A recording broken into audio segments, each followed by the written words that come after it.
Bom dia a todos por estar aqui hoje, né? Então a gente vai apresentar o projeto da Unidade de Recuperação Energética de Barueri, que vai transformar resíduos em energia.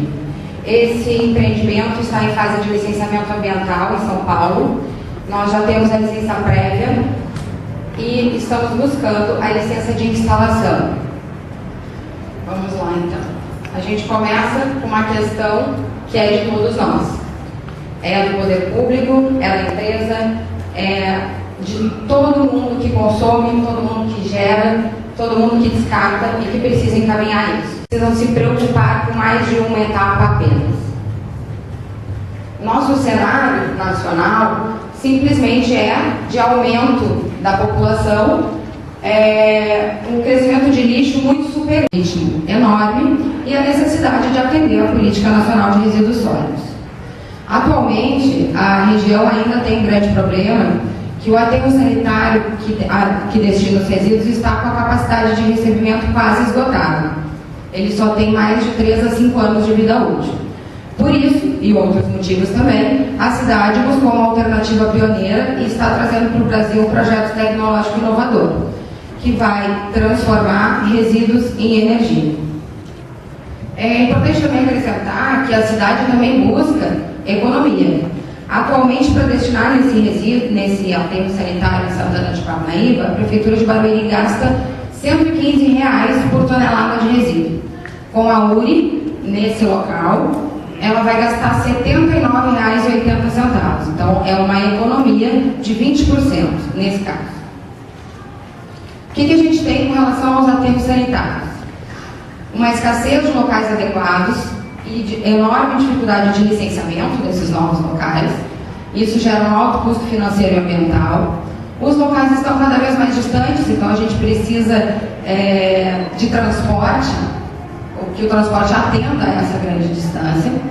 Essa tecnologia simplesmente, puramente, não atende à política nacional e é grande geradora de gases de efeito estufa, o que também, inclusive a distância do transporte, potencializa essa emissão de gases de efeito estufa. Então, a situação atual dos resíduos nas grandes regiões metropolitanas se aproxima do colapso. Esse é o fato, né? Os locais estão cada vez mais escassos, causando aumento constante dos custos, tanto financeiros quanto ambientais. Como repensar hábitos de consumo, né? Porque a gente não vive numa tribo, a gente todos nos vestimos, consumimos. Então, se a gente começar repensando o que a gente de fato precisa, o que a gente de fato consome, já é uma grande...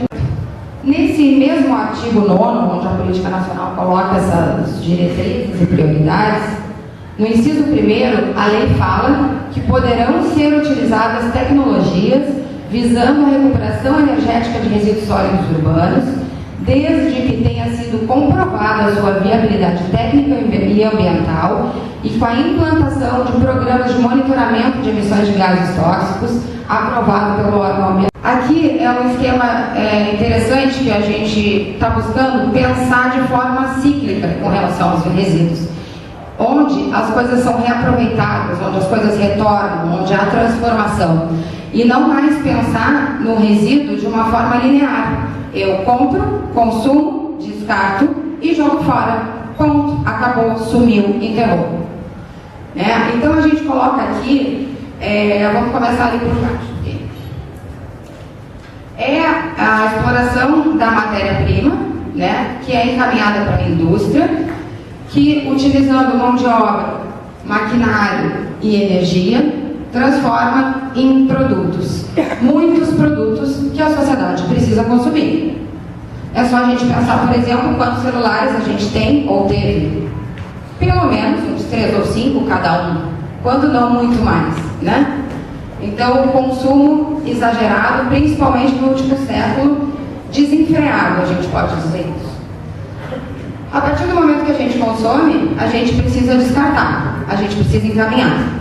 E a gente pode fazer isso de 2 formas, com os resíduos básicos. Vamos deixar claro aqui que a gente não está falando de resíduos perigosos, de lâmpadas, de pilhas, de baterias, que precisam, entre outros, que precisam ter uma destinação específica, adequada. recebem esse material, vão triar, vão separar, vão beneficiar e reenviar como matéria-prima secundária novamente para as indústrias transformarem em produtos. Então, dessa forma, prioritária, com certeza aqui, a gente tem muita economia de quê? De energia e de recursos naturais. Mas nem todos os resíduos que a gente produz são recicláveis. A gente tem que pensar em toda essa cadeia. A segunda forma, onde é a forma que vai funcionar lá em Barueri, a coleta comum. E somente os caminhões da coleta comum podem entrar na URI, nenhum caminhão de coleta seletiva, que são separados por cores, por identificação e tudo mais. Vou mostrar para vocês como é que funciona lá a coleta seletiva na cidade. Somente esses podem entrar na URI. E na URI, quando eles chegam lá, eles são reduzidos a 90% do seu volume, né? Há uma redução de 90%. A URI transforma os resíduos em energia e disponibiliza essa energia para as cidades e para as indústrias, fechando assim uma segunda forma de fechar o ciclo positivo. O 316 é uma resolução que estabelece critérios para que esses sistemas de tratamento térmico possam funcionar. Ela diz, com relação à coleta seletiva, que, por exemplo, esse tipo de empreendimento só pode ser instalado em cidades que tenham 100% de coleta seletiva disponível para a população. Né? Então, assim, é um outro passo, é uma próxima etapa. E ainda coloca que, a partir da licença de operação, um cronograma mínimo de metas audaciosas de aumento de reciclagem. Por exemplo, no primeiro biênio, a partir da licença de operação, as metas de reciclagem devem ser de 6%. No segundo biênio, 12%. No terceiro biênio, 18%. Quem trabalha com isso sabe o grande desafio que é pular do 2 para o 5, pular do 5 para o 6. Né? Lá em Barueri, a coleta seletiva foi instituída por lei em 2002, e atualmente cobre todos os municípios. Ela é feita a partir da separação em 2 recipientes, os recicláveis e os não recicláveis. E lá existe uma cooperativa local, que é a Cooperiária, que trabalha com o auxílio da prefeitura, com o auxílio da iniciativa privada. Ela é, de certa forma, um modelo, sim, porque atende a toda essa demanda da cidade, são 140 mil habitantes, mais ou menos. Então, lá eles fazem a separação e reenviam para o processo produtivo. Basicamente, o empreendimento vai transformar unicamente, resíduos que não forem destinados para coleta seletiva em fonte de energia renovável. Ele está localizado na zona leste de Barueri. A gente tem aqui o Rio Tietê, e essa é uma estação de tratamento de efluentes que já existe no local, é uma ET da Sabesp, e nessa pequena área aqui é que vai ser instalada a URI. Todos os efluentes da URI vão ser tratados nessa ET, e a água de reuso desses efluentes gerados na estação será reaproveitada na operação do empreendimento. Esse local também é interessante porque ele já é integrado à subestação de energia sem a necessidade de instalação de novas linhas de transmissão. O potencial do empreendimento, então, dessa planta de Barueri é tratar 825 toneladas por dia de resíduos sólidos urbanos. Isso equivale a evitar a emissão de 900 mil toneladas de CO2 na atmosfera por ano, o que, por exemplo, fazendo uma relação com o plantio de árvores dessa quantidade toda de CO2, a gente poderia dizer que é equivalente ao plantio de mais de 5 milhões de árvores. Essa capacidade de tratamento de 825 toneladas de resíduo vai gerar 17 megawatts-hora de energia elétrica, que é o equivalente a abastecer uma cidade de 80 mil residências, como é o caso da própria Barueri. A URI vai consumir a sua própria energia produzida pelo lixo para a sua operação. Então, ela não vai utilizar outros combustíveis fósseis para operar. Ela pode, sim, utilizar como alternativa em caso de travamento automático, em caso de qualquer problema. Ela pode utilizar combustível, também biogás, mas ela funciona com o seu próprio combustível e disponibiliza disponibiliza 90% na rede, consome 87%, disponibiliza e consome 13%. Das perigosas, que elas são resultantes do processo de filtragem, é o que fica retido nos filtros, né, dos poluentes. Então, esse tipo de resíduo tem um encaminhamento especial para aterro sanitário classe 1. Todo esse sistema é monitorado e ele intervém, intertrava, caso necessário. Aqui é um modelo, é uma planta que fica na Bélgica, que, só para a gente ter uma ideia do que é a central de controle, que ela fica localizada acima do fosso, tem ampla visão de recebimento dos resíduos e de todo o processo que ocorre ali. Outra informação importante é que essas informações com relação à emissão de poluentes atmosféricos vão ficar disponíveis online para a população, acompanhar em tempo real o que está acontecendo ali em termos de emissões. Além disso, o empreendimento vai contar com um programa de portas abertas, que é para visitas guiadas ao empreendimento. Como é que se gera energia, então? A gente viu lá aquela de energia na redução das emissões de gases de efeito estufa. A gente está dando alguns exemplos aqui maiores, tá? A Agência de Proteção à Saúde do Reino Unido e o Instituto de Medicina Preventiva da Universidade de Lisboa. A gente tem atualmente também um estudo da USP, maravilhoso, que esclarece e explica um pouco cada tipo de tratamento de resíduo, quais são os benefícios, vantagens e desvantagens. Esse material vai estar em breve disponível para acesso a todos no site da URI. Para o meio ambiente, então, somar esforços aos municípios na gestão de resíduos, utilizar menos, prolongar a vida dos aterros sanitários, economizar no transporte, reduzir os gases de efeito estufa, gerar benefício fiscal pela geração de energia e arrecadação de impostos e fortalecer a coleta seletiva, a reciclagem e a educação ambiental. Um breve panorama mundial de plantas de URI no mundo. A gente tem atualmente mais de 1.500 plantas que tratam mais de 1 milhão de toneladas de resíduos por dia em plantas de WTR. Ela continua sendo a tecnologia mais implementada no mundo. Aqui é o panorama europeu, nesse quadro, que compara o número de plantas que existiam no mundo em 2001 e em 2010. E a quantidade de resíduo que era tratado em 2001 e em 2010.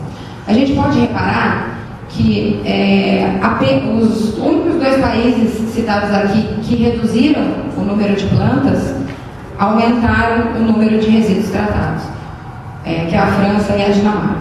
Por que reduziram o número de plantas? Bom, a tecnologia precisa ser substituída. Plantas, com certeza, que foram instaladas há 20 anos, tem que ter sua tecnologia renovada, reestruturada. E outras questões que colocam esses países num passo um pouquinho à frente da gente, né? Índices de reciclagem altíssimos, outro momento, outro passo onde a gente não chegou ainda. Né? E a gente tem exemplos aí na China, em toda a Ásia, nos Emirados Árabes, na Inglaterra, nos Estados Unidos. A gente poderia aqui citar e mostrar fotos de plantas de URI em toda parte. É isso, gente. Eu agradeço a oportunidade em nome da Fox Nastec e do Alexandre. A gente está aqui para somar, para ouvir, para trocar ideia. Se tiver um tempinho, a gente puder.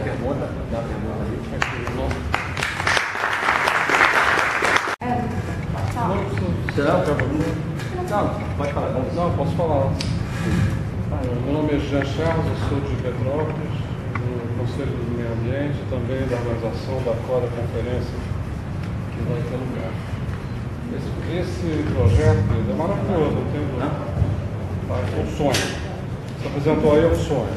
Fala aqui que é melhor, que o pessoal escuta melhor você já. Você está apresentando aqui para nós, né? É um sonho. Nós tentamos, há 5 anos atrás, fazer da mesma maneira, com uma empresa alemã. Os alemães são pioneiros em sistemas, você não falou da palavra, mas é incineração. Né? Pode ter hidráulica, mas na verdade é queima. Simplesmente queima de uma fábrica de Estados Unidos optou por essa metodologia. A Alemanha é número 1 nessa metodologia. É o futuro, eles ainda têm aterros sanitários controlados, E o futuro é mesmo esse caminho aí. Só que nós encontramos uma barreira, talvez em Barueri vocês não tiveram, que é uma barreira política. Tá? Você disse que a matéria-prima principal dessa fábrica, dessa planta, é o quê? É o lixo. Se a prefeitura não quiser assinar um convênio com a fábrica, não tem fábrica. Tá? Então nós chegamos a essa conclusão. Inclusive falamos com uma das maiores empresas, que é a Queiroz e Galvão, que controla um pouco também correto aqui no estado do Rio, e a resposta da Queiroz e Galvão foi: o metro quadrado do terreno aqui é muito barato. Tá? Ou seja, são eles que financiam as campanhas políticas de nossos queridos políticos. Tá? Eu chamo isso da máfia do lixo. Máfia, gente, não é nada de mal, não, tá? Italiano quer dizer minha família. Tá? A que mata lá na Itália é a Drangheta, ou a Camorra. Tá? Aqui também tem, mais sofisticadamente falando, os lobbies. Tá? Então não tem interesse nenhum, absolutamente nenhum, das empresas que fazem a coleta. Normalmente são as empresas que compram o transporte. Quando eu estou falando de Queiroz e Galvão, estou falando de Odebrecht, dos Simões, de São Paulo, são os donos dos caminhões. Então, olha, parabéns se Barueri conseguiu, porque aqui no nosso estado a gente nunca vai conseguir. Nunca. Até a gente ver uma fábrica dessa aqui acontecer, a gente vai ter que mudar a cabeça dos políticos. Outra coisa, quanto custa uma planta dessa? Você pode me dizer? Quanto é que custou, quanto é que vai custar para implantar para uma cidade de 180 mil habitantes? Alguma coisa como 825 toneladas de diesel. Então você falou de R$75 tonelada que vai custar. Isso, esse é o custo atual de destinação para o aterro de Santana de Parnaíba. O custo atual de destinação é R$115 por tonelada. E seguindo a linha do que o Jean falou um pouquinho, a gente sabe que por mais que o município tenha 100% de coleta seletiva, né, e tenha essa pseudo-separação desses materiais, a gente sabe que o lixo domiciliar gera um grande percentual de material reciclável que, com certeza, alguma coisa vai cair nessa grelha de queima, né? De queima, né? Vamos ser bem sinceros, de queima, e isso se perde.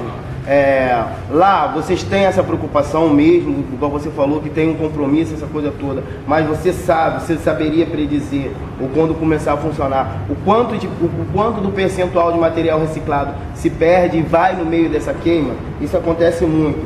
Com relação aos caminhões da coleta seletiva, que quase inexistem nos municípios, né? Quase inexistem nos municípios. Eles são facilmente identificados, então eles com certeza vão ser proibidos de estar entrando lá. Mas como eu falei, nesses caminhões da coleta domiciliar ainda vai um grande percentual. A questão do valor da disposição, né? É 115 para o aterro lá em Barueri, 75 para a URI, e você sabe me dizer quanto a prefeitura paga pela tonelada de material triado pela Cooperiara? Você tem esses dados? Tá. A última pergunta, eu não tenho esse dado, mas a gente pode buscar o quanto a prefeitura paga para a Cooperiara. Posso te deixar meu e-mail e a gente buscar esse dado. Com relação ao que você falou anteriormente, como é que se garante isso, né? Acho que o processo, por isso a importância da clareza da informação, da educação ambiental em massa, porque é muito fácil eu botar tudo misturado e a responsabilidade é do outro lá na usina, da prefeitura. Então, isso tem que começar em casa. A proposta da URI, lá não vai ser feito nenhum tipo de triagem do que é potencialmente reciclável e vai na coleta comum. Só nem é uma correção, mas um posicionamento que eu estou apresentando aqui, é que isso não se perde, né, de um todo. Com certeza é muito mais valor fazer o processo, a rota da reciclagem, sem dúvida. Mas na rota da URI, a gente também tem aproveitamento energético que tem que ser considerado. Tá? Então não é uma perda total. E essa questão do que chega lá, que ainda assim vai ter potencial de ser reciclado, a gente tem que trabalhar aqui, eu, tu, seu vizinho, Na hora de comprar. Todo mundo, porque é em casa que vai começar, antes, né, da lixeira, que começa esse compromisso de separar o resíduo. Só para reforçar aqui.